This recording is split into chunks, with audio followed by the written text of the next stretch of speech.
Grand Rising family. As we begin our new week, let's give God praises for new grace and mercy.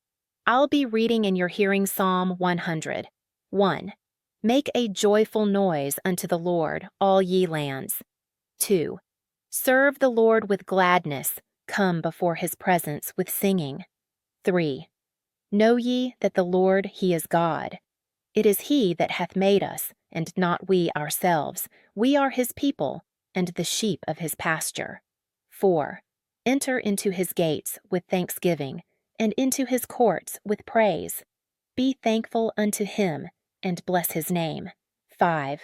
For the Lord is good, his mercy is everlasting, and his truth endureth to all generations. A joyful noise doesn't have to be a perfect sound. However, it should be sincere. Worship from our hearts. As children of God, we often ask, "What's my purpose?" or "Why did God create me?" Psalm 66, verse 2. Answers those questions. Aside from serving God and living a holy life, we were created to make his praise glorious. And as John 4:23-24 declares, the true worshipers will worship the Father in spirit and in truth.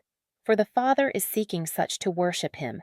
God is spirit, and those who worship him must worship in spirit and in truth. God knows when our worship comes from our hearts or when it's only lip service. Remember, when praises go up, blessings come down. If this Bible reading has blessed you, comment Amen and share it with others to bless them too.